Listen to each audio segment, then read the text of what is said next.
There get to be less and less people. I guess that's when you do 2 in a week.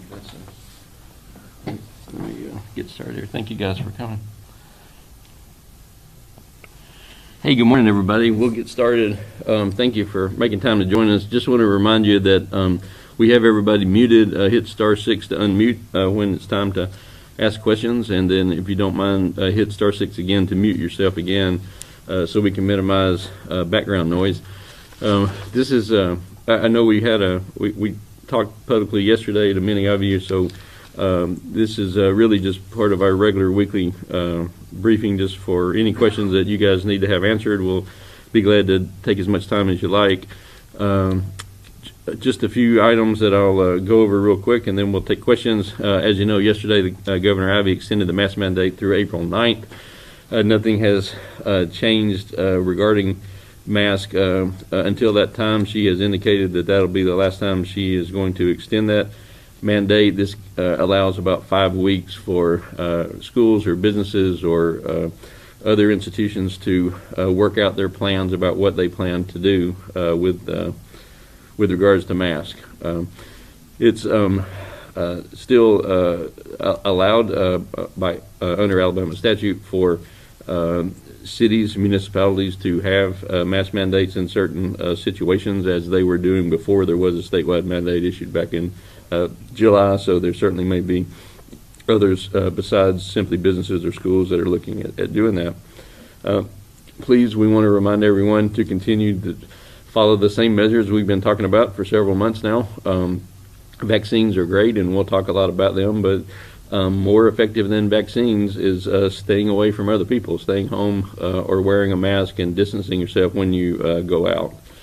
We continue to include our 1A and 1B populations in our eligible group, as well as the 65 and older group that we have pulled up from the 1C category. We have not gone otherwise to the remainder of the people in the 1C category. We've been asked a lot of questions about when we're going to do that, when are we going to add additional groups, and I will say there's not a set date on the calendar, but rather we're monitoring what our supply and demand is. As we get more and more vaccine made available, we can push that out and add capacity, vaccination capacity. Also, the demand itself says a lot about when we move forward. As long as we continue to have all of our appointments filled and a lot of demand in our currently eligible group, we're not going to add additional eligible people, because there simply just won't be vaccine available for them at this time. So, but we are encouraged about the amount of vaccine that's coming in now. We are beginning to see more doses than we have ever seen before, which is very encouraging. As I mentioned to you guys yesterday, we wanted to acknowledge the unfortunate milestone of more than 10,000 Alabamians who have not survived their illness with COVID-19. We have almost 500,000 cases so far. I made a point yesterday, but I wanted to reiterate it today about the number of deaths that we saw in 2020. We have around 10,000 deaths, counting the ones this year as well. So since last year in March, we've had over 10,000 deaths.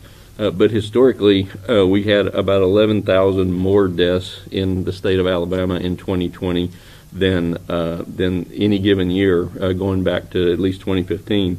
The average number of deaths that we've seen from 2015, 16, 17, 18, 19 was around 53,000 deaths. We're going to have more than 64,000, almost 64,500 deaths from 2020. And I want to remind you that our single biggest days for deaths were not even in 2020. They were this year in January of 2021. So that's a significant number of deaths above what we would have expected to see, and those of us who followed this closely aren't surprised to see that, unfortunately. We have now administered more than 1 million doses of vaccine. I think I actually have that number that I can give you exactly. It'll be published a little bit later today, but as of last night, we've administered 1,035,868 total doses. That's 1,035,868. There about 61 of those doses were our first J&J vaccine doses, so we're glad that vaccine is out and getting into arms as well. That's encouraging to have that. Our average first doses is going to be around 140,000 doses coming in. That's based on an increase in all of our products, but particularly Pfizer. Pfizer has ramped up its production capacity quite well, and so we're going to continue to see increases in that, but well over 100,000 first doses per week, which is very encouraging to us. We have, let's see, as we mentioned to you earlier in the week, we have a little over 40,000 Johnson & Johnson doses, or Janssen. Some people refer to it as Janssen, which is owned by Johnson & Johnson. That's allowed us to add about 120 providers this week. That includes 49 pharmacies, 58 clinics, additional community health centers, hospitals, rural health clinics, and so on. So 120 additional providers are getting Johnson & Johnson. Remember, this is a one-time allocation that sort of clears up the amount that they had already manufactured. We've been told that we would not receive Johnson & Johnson probably any more in the month of March, at least not for the next 3 weeks anyway. I know you all are aware that Johnson & Johnson is working on other ways of increasing their production. They still expect to have full production going by June, so that will help a lot. Just to remind you again, Johnson & Johnson is going into our normal provider pool. We've not selected out any particular population to receive that. We think this is an excellent vaccine that's equivalent with the other ones in terms of preventing serious illness or hospitalizations or death, and so we encourage anyone to take whichever vaccine is made available to you. Please don't try to pick and choose one. But Johnson & Johnson is now available among pharmacies and doctors' offices and hospitals and rural health clinic and community health centers, just like the other two vaccines are available. We are working with the Alabama National Guard on deploying some mobile clinics using guardsmen as vaccinators. We are meeting with them immediately after this meeting, in fact, to work out further details, but the idea will be to put them particularly in our high SVI counties, and have rotating clinics. Probably it'll look like vaccination about 4 days a week, moving from one location to the next each day, moving from one location to the next each day. And the total we're shooting for, I think, is 1,000 a day. Is that right? Yeah. So about 1,000 a day. So we'll have hopefully a few of these teams, and we'll. As soon as we're able to get that up and running, we plan to have that. This allows us to get to parts of the state where access to care is a problem, where transportation is a problem. We are primarily thinking of this as a tool to reach more rural areas, smaller areas that don't have a lot of other providers in the area. The Federal Retail Pharmacy Program, as you know, continues to expand. CVS has added 66 locations with the J&J vaccine. Remember, they also are not going to get any more J&J vaccine for a while, so this will just be given until it's gone. And so I think we expect that they probably will be out of that fairly soon. Walmart is expanding. They're up to 123 stores, and they, of course, have been receiving Moderna, but will be receiving some J&J in some facilities. They also have a Pfizer allotment that they're using for sort of larger clinic operations that we've talked to you about before. Let's see what else. We continue to see the UK variant in Alabama. It clearly is circulating, and probably circulating very widely. We've had 53 cases of that strain that have been identified so far. We have not yet identified any other of the well-known variants that you have heard us talk about. We're partnering with private labs and commercial labs to do sequencing on that, and we expect that we will continue to see more in that. We've been asked a lot of questions this week about Main Street Urgent Care. As you know, Main Street Urgent Care has been a partner with us to vaccinate in many different parts of the state. They, it appears, use the number of their doses assigned for second doses as primary doses, which sort of creates a shortfall in people who need to come back for second doses. So we've had many conversations with them this week, over this past weekend and this week. We're doing our best to try to help them to the extent we're able to do that. We've asked them not to do additional first doses for now, but to use any available supply for second doses. We're trying to get them on an allocation that can help people get caught up when we're able to do that. We have also reached out to other providers, including our own county health departments, and just said, if you have additional capacity, please feel free to vaccinate these people who are seeking second shots. Not every provider is able to do that, but some have agreed to do that to the extent possible. Remember that we are still prioritizing our most vulnerable citizens in trying to determine our vaccine allocation plan. We're using Social Vulnerability Index to identify those places that we want to make sure that we cover right off the top before we distribute vaccine. Otherwise, our race and ethnicity data is posted on our website. I hope you'll take a look at that. At this time, we're reporting about 13.7% of vaccine going to African Americans in our state, about 54.6% to white persons in our state, and just under 30% is unknown and not reported.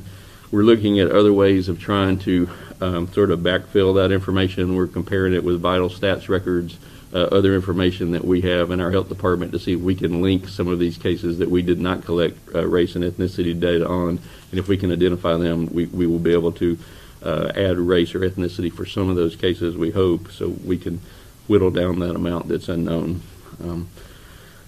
We'll have a campaign that we've mentioned to you before, a full communications campaign targeting African American in our state, as well as Hispanic and tribal populations. We want to make sure that we build trust in the vaccine. We want to address people that have vaccine hesitancy or some resistance to receiving it. We're beginning initially with about 100 billboards that are going in minority communities. There are yard signs that are going up in communities as well, but then, as we've told you before, we're partnering with a professional communications firm who is working on that issue with us. I know that group is meeting with the legislative minority caucuses in the House and Senate to get their input as well. We want to include them in those communications programs because we want to make sure that we're reaching the people that we most want to reach. We want to reach everyone, but we know particularly in African American communities there are difficulties with access, but also questions of hesitancy as well that we want to address. So I think that's all the stuff I had prepared to say. I guess that was a lot, and a lot of that was repeat from yesterday, but be very glad to answer any questions if you have. Kim? We have Easter and spring break coming up. What is the message to the public about those two events? Yeah, please continue to be vigilant. We are not out of the woods yet. Our case numbers are better than they have been in quite a while. We're all very encouraged by that. But I really commend the governor for extending the mask mandate to get us through spring break for the most part and through the Easter holiday as well. Anytime that we have lots of people getting together, mixing households, we know there's going to be risk for transmission. So we would just ask people to continue to be vigilant. Think about those people who are most vulnerable, especially. For Easter services, the mask order, I think, has an exception for religious activity. What's recommended there if a church is having a large service? Churches are not included under the mask mandate, and they're free to do as they wish, but churches are no different than any other place in that there are some things that are just good common sense practices that we hope they'll follow. Please try to distance yourself from people who aren't in the same household. Wear masks if it's feasible to do that. If you're somebody who's especially vulnerable, please try to worship from home electronically if that's an option for you. We just want to we want everyone to be careful. We're so close, I think, to finally being out of all this, and we want to make sure that everyone's remaining as safe as possible. Yeah. Dr. Harris, you talked about residency restrictions a few weeks ago. Macon County's EMA director made a post on their Facebook page saying that the vaccine, J&J vaccine, was available at CVS and Tuskegee, but he's urging that it's only available to Macon County residents. What are your thoughts on that? I had not heard that. We have not had strict residency requirements at all. I certainly understand that people want to I understand how that can make people angry if they feel like they have vaccine in their area and yet somehow they don't have access to it. We certainly want to prioritize Alabamians of all kinds, but again, we also don't want to create barriers for people who are trying to obtain vaccination. If you, just for example, you might live right across the county line and yet receive your medical care and shop and work in another county, and it certainly doesn't make sense to restrict somebody from getting their medical care where they always get their medical care just because they have a different county on their driver's license. So we encourage, we want to vaccinate everyone. Everyone's important, and no one's more important, but and there's not enough to go around. But I feel like residency requirements are probably a barrier as much as anything. We certainly know many Alabamians have gone to other states to get vaccinated, significantly more, I believe, than out-of-staters have come to our state to get vaccinated. Dr. Harris, this is Brendan Kirby from Fox News. I was wondering if you're keeping track of the number of people who are not coming back for their second doses and what happens to those second doses if they don't. And then also if you could break down with the latest numbers on those million or so total doses, how many are first and how many are second, and then how close we are to getting some semblance of herd immunity in 5 weeks if we hit that 750,000 goal that you laid out yesterday. Sure. In terms of the numbers, I did not bring that paper with me, but I'll have it before we're done today, and I'll make sure I cover that with you. In terms of reaching herd immunity, I think, again, there's a lot of questions about that because we don't exactly know what that number looks like. People have built these models around, 70 or 75%, having some degree of protection. We don't really know for sure where we are in terms of that, but right now we've had about 13 approaching 14% of our population has received at least one shot of vaccine. We know that well over 10% of our state has been infected, and certainly that's just the ones. Oh, thank you. That's just the ones we know about. And certainly there's a higher number that have been infected and probably have some degree of immunity as well. So we do want to get there. It's just I don't think we're going to know for certain when we are there. Herd immunity is not a black or white switch that gets flipped someday. It's just a matter of do you have transmission? Are you likely to have transmission in a population when you have a case of disease? Are there enough susceptible people out there to sustain transmission? And so it's sort of hard to ever definitively say that. Here's the numbers you were requesting. As of last night, we've given a total number of doses, as I told you, 1,035,868. There are a total of 663,213 people who have received one or more doses. So that represents 663,213 people who've been vaccinated. There are the number of people who've completed their vaccine series are 370,678. And let's see, did you have another? And does that include the federal program as well, or is that would that be that's everyone? Yeah, and then the other question was if you're keeping track of the number of people who have missed or not come back for their second dose. No, well, to the extent we can in the county health department, we're attempting to do that. What we've learned is that sometimes people try to make appointments at multiple places, and that's more of a first dose problem than a second dose problem. But sometimes we don't know, and then eventually learn that people have been able to complete their series somewhere else. So it's hard to measure for sure. We do have a policy in place about hanging on to those doses for a little while. As you know, CDC has now said you can wait up to 42 days after your first dose, and so we're not going to give them away in that time to someone else. But beyond that point, if someone's, if we don't know why someone hasn't come back and we can't reach them and they're not otherwise appearing to be there, then we're going to redistribute that. And you don't really have an estimate as to how many we're talking about? I don't. I'm sorry, I don't know the answer to that. I would say in the county health department it's not a lot. That's not a big issue for us. We have more issues with missed first appointments than we do missed second appointments, just because people kind of try to get in line in a lot of different places and go to the first place they can get in. But it's not a big problem for county health departments, at least. I'm not sure I can speak for other providers. Okay.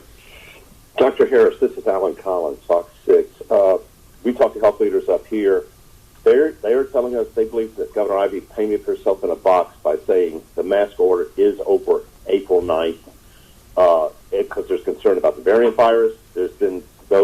could be looking at an April surge, a cause of that or other reason. Your position on that, sir? Well, I'm not going to I'm not going to tell you that the governor's position is different than she said her position was. But I would just say, obviously events can change and other things, may lead to different decisions down the road. I think we'll just cross that bridge when we come to it. But the governor is very clear that she felt like the mask mandate ought to continue for another 5 weeks, and beyond that, she did not feel that way. So if we learn that she feels differently, certainly we'll let you know that. And a quick follow-up. Do you have any concern? You guys did the mass extension yesterday. You look at the risk map you guys put out yesterday. You saw more counties in the red. So are you concerned about that we could be going the wrong direction?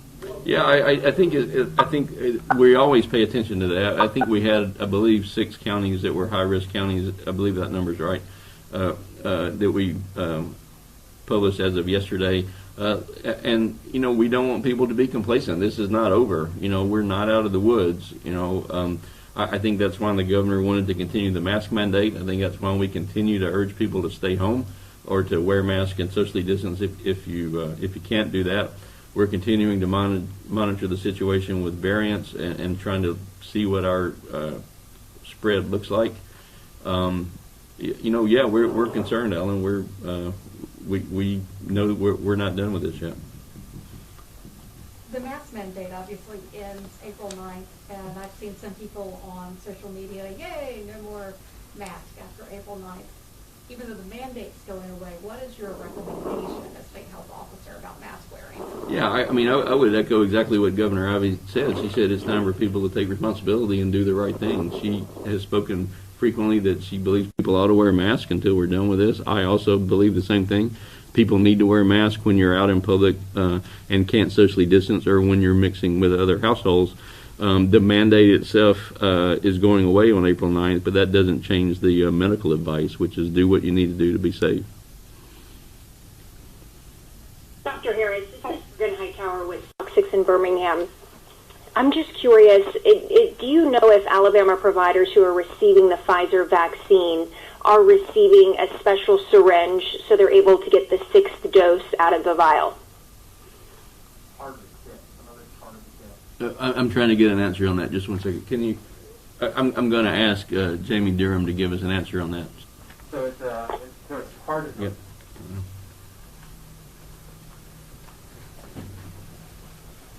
So here's a non-pharmacist opinion. So my understanding is it is part of the kit, though some of those special doses are being included in those kits that are shipped prior to Pfizer. So they're taking that into consideration. There is actually a percent breakdown. I'll reach out to the state nursing director to see if she can tell me that, but it is part of the kit. Okay, thank you. Thanks.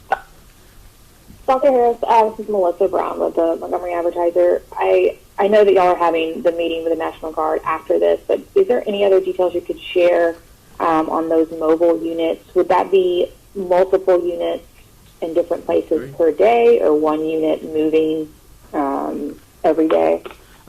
So it is still kind of being developed. At this time, the initial concept looks like it'll be 2 different, separate units, each doing 1,000 doses a day, each moving from place to place 4 days a week. Almost all those, I think all those within the Black Belt region of the state. I think the earliest those are likely to be up and running is in about the 23rd of this month is what we're shooting for. And that's honestly all the details I have right now. That's what we've put together, but we're going to get more information hopefully later today. Okay, thank you. Hey, Dr. Harris, this is Brian Lawson with WH&T. Hey. You mentioned earlier about supply and demand in terms of moving to the next tier. Can you talk a little bit about your read of demand right now? And if you have kind of repeat appointments or multiple appointments, do you have a system to sort of cross those folks off another person's list? What I'm wondering is if there's heightened demand on paper, but not necessarily working its way through the system once they've been given a shot. Yeah, there are a couple of ways we can get visibility on that. One has to do with just what our appointment schedule looks like, and again that might not reflect reality. People have multiple appointments, but we also can see how quickly vaccine is moving off the shelf. When providers are reordering quickly because they've exhausted their supply, then we know that they're giving all those shots, even though we may not know what these other appointment books look like outside the county health department. So it really has to do with how much vaccine are we actually getting in the arms, how many shots are being given and being reported to us. That's really the best gauge of demand. Remember, right now we've got about somewhere in the neighborhood of 1.5 million eligible people. Until this week, they all needed 2 shots, so about 3 million shots and would be needed. And of course, they also are not all going to show up and take those shots. So we kind of have a rough idea of how much progress we're making. 25 to 30,000 shots a day is something we can give, certainly on weekdays anyway. And that's just a part of the rough outline that we sort of keep in terms of thinking about moving ahead. But the real, I think if you had to pin it to one thing, it'll be when doses start accumulating that aren't being given. That's when we know that we've got to get more things out as quickly as possible, which we'll do by adding eligibility.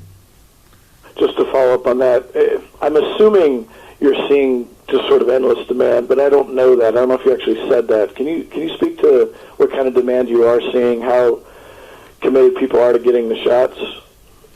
I guess I'm not positive how to quantify that. I would say our county health departments, have appointments booked out through March, through April, beginning to book into May. I mean, in that sense, we feel like there's a lot of demand. In terms of vaccine that's not being given, there's not a lot of it. We know that there are some places, particularly with Pfizer, because we have a smaller number of Pfizer providers that are a little slower to give it out. But, for example, we were contacted by one particular Pfizer provider this week, and we're actually going to do marketing and advertising with them regionally just to make sure that people are aware that they do have some available capacity. But generally speaking, the providers are going through what we send them as quickly as we can, and that's, again, I think that's our best marker for demand. Thank you. Hey, Dr. Harris, Lauren Walsh with ABC 3340. Another follow-up to that is, based on the supply and demand you're seeing, what's your best guess on when you may expand eligibility in Alabama? What month maybe? Yeah, I really would like to answer that, but I don't know. It really is. There's so many things that go into that. So I mentioned those factors about what we see demand is, but also we anticipate supply is going to increase dramatically. I would say most of the federal partners we've talked to feel like that in about a month to 6 weeks, we're going to have plenty of product. We're going to have a whole lot of product available.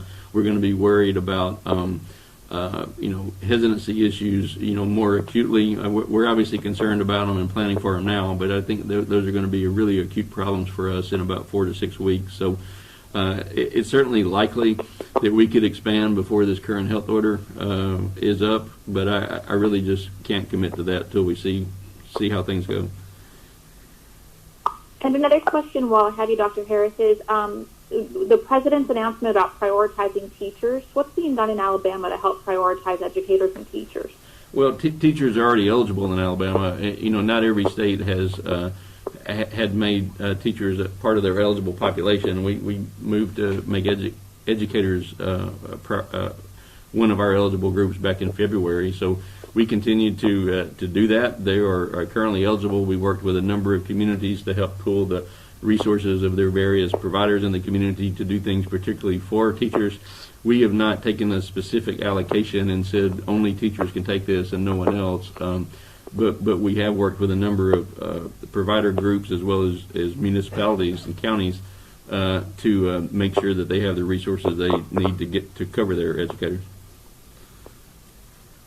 And also the CVS and the Walmart allocations, I understand, as you said, are coming from the federal allocation. Do you have an estimate of how many doses are being given from the federal allocation by those stores each week in Alabama? Do you know that? Walmart. Just a second, I'm going to get you that number. So they vary. Walmart started off at 200. You're going to have to say it here, sorry. I'm going to ask Jamie Durham to answer that question again. Thanks. So it varies. Walmart started off with 200 doses per site. CVS started off with 11,750, whatever the Pfizer allotment was. They spread it over 9 sites. So it varies. And as more allocations become available, they ship them through the stores, and we work through that as they come online. So we do get the updates periodically, and I'll pull the exact numbers we have right now for each one of those stores. But it started off with the 200 doses for Walmart, with Moderna, and then CVS, the 9 sites, with just over 11,000 doses for Pfizer. So Walmart is now starting to get Pfizer too, and I'll give you the exact allocation in about 10 minutes, okay? Thank you. And I think, Jamie, correct me if I'm wrong on this, CVS we know added 66 stores with J&J, and I believe that's 100 per store. I think they got 6,600, is that right? That's correct. And they divided that by 66 stores, so I think that's the amount they've got. And that's not, at this point, that's not a continuing allocation. That's just a one-time for them. And when you see stores like CVS and Walmart coming on board with these vaccines, can you talk about how much that helps in getting Alabamians vaccinated faster? Sure. We think that's terrific. I want to point out that CVS and Walmart have been great partners with us in considering our SVI, our vaccine equity goals.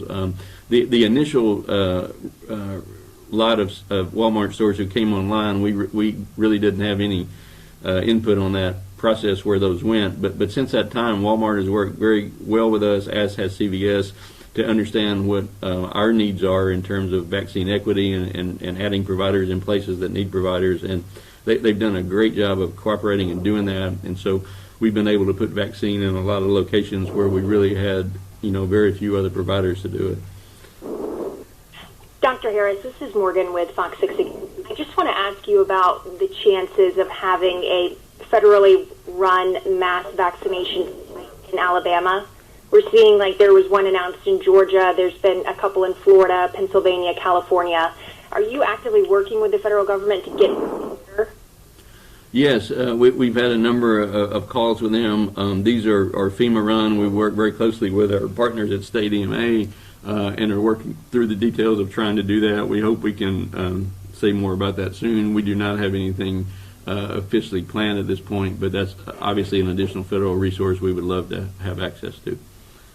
So would that be something that would happen at the football stadiums here, or what would you envision as a big enough place to make one of these successful? That's been one of the big problems for states that are mostly rural like us. They're in some of these, the California sites, for example, I think they're trying to do 5,000 a day.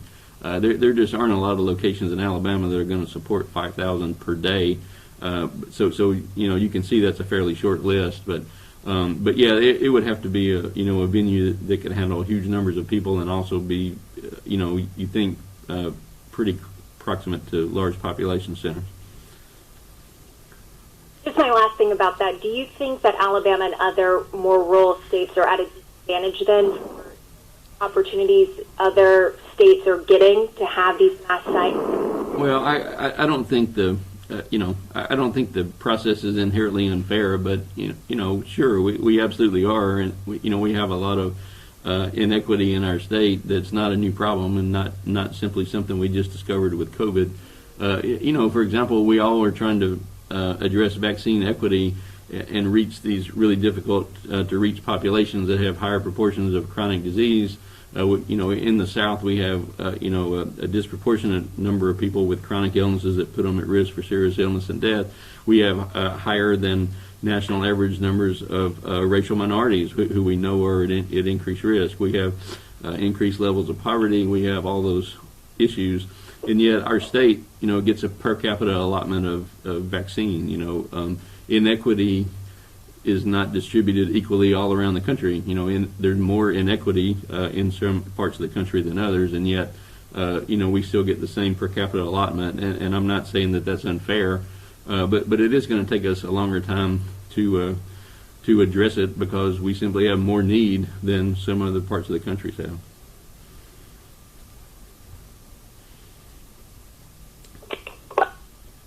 Dr. Harris? Yeah. I know the details of the National Guard is still being worked out, but what's the concept on how that's going to work? Are they going to stop in towns? Are they going to get to neighborhoods? And how will people find out? Yeah, I think we're still. So the answer is I don't know. We are still working out the details of that. But ideally, it'll be something that's promoted locally. It's in a prominent site in the community. We'll recruit the municipalities or the community to help us to promote it. It will use people from the Guard to actually serve as vaccinators, but there'll be some, some ancillary support as well. We hope this will be a way to recruit community volunteers to help staff those. And of course, we'll be working with local officials, local EMA, probably in most cases as well. But the concept is just to go to places where people can't otherwise get the vaccine. I think by Monday we'll have a lot more details we can give you. Is there? Let's see. Let me see. Oh yeah. Okay. So somebody had asked about the federal allocation through the federal retail pharmacy program. Are these weekly? No. That is, yeah, that's the total doses that they have right now. They're weekly. Oh, okay. So to answer that previous question, Pfizer, CVS is receiving about 12,870 doses weekly. They also received actually a total of 6,800 J&J, although that's a one-time, that's not a weekly. Walmart is getting 14,900 doses of Moderna weekly. They're getting 3,510 doses of Pfizer weekly, and then they currently have a one-time allotment of J&J that's 5,500 doses. So thank you for that.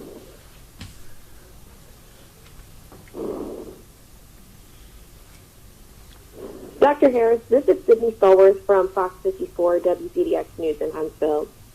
Thank you so much for touching on some of the efforts that you all are making in order to get vaccines out to as many people as possible. You've already been doing everything that you can. With this April 9th date approaching, would you say that ADPH is under additional pressure to get as many people vaccinated before then? Well, I think it doesn't change, the fact that we're really trying to get as many shots in arms as fast as we can every day. We don't want vaccines on the shelves. Obviously, the faster we can achieve our goal of doing that, the faster we can move on from COVID-19 and get back to doing the public health things that we normally are doing. There are concerns, about variants that emerge that might make the disease more easy to transmit. But again, there's nothing magic about the date of April 9th. We don't want the public to think that's the day we all stop taking precautions. April 9th is a date on the calendar that refers to this rule issued by the governor. But April 10th ought to look a lot like April 9th, I hope. I think people ought to be careful. They ought to stay home if they can. They ought to wear a mask if they go out. They ought to stay out of crowds. And so we hope that people won't see the end of the mask mandate as just carte blanche to behave any way that they want.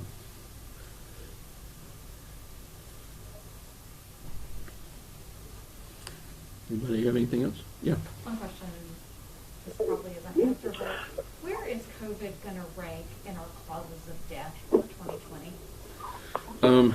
That's a really good question. I will try to give you some perspective. I don't know. And if somebody has COVID and they have a heart attack, how is that going to be classified? So there's a standard definition that all states use for how to report a death as related to COVID, and it's people that have a COVID diagnosis and die within 30 days are attributed to COVID, or people who are just reported on their death certificate certified by a medical provider that they died of COVID are also counted, and all states count those the same way. So. Again, this is not the right answer to your question, but this is just sort of a back of the napkin estimate.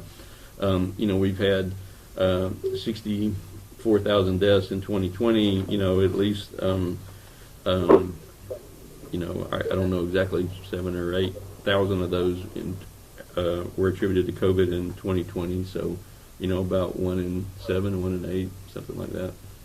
We'll certainly try to clean those numbers up for you. So those doses were the accumulated doses that they've gotten. They're accumulated doses. You're saying on the ones that I have so far?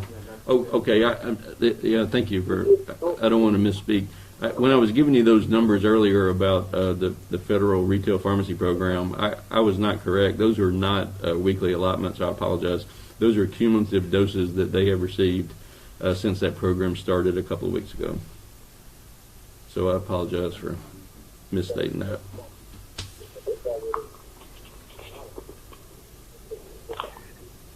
Okay. Dr. Harris, this is Alan Collins over at the WBRC. Any concerns, U.S. Conference of Catholic Bishops urging people not to take J&J because of the fetal research and such? The main line is choose Pfizer or Moderna as an alternative. If not available, take J&J. But do you have any concerns for that? Yeah, Alan, I don't know that I have a comment to make on that. I would, certainly respect their religious beliefs on that topic, and they're obviously very free to speak as they feel they should on that. I don't really have any other comment on that.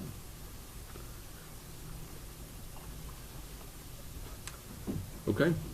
All right, everybody. Thank you guys for joining us. We appreciate it very much. We'll continue to do these as long as you find them helpful. Thank you very much. Thank you. Thanks, sir. Thank you. Thanks, guys. Thanks for those numbers. No, that's the problem. So they just sent me a text. So, after validate, they're getting 200 doses. That would be their weekly. Okay. They sent me a text like that. Okay, well, that's fine. Because if you look, that's what I was telling them. I was texting them, like, guys, this is their weekly allotment.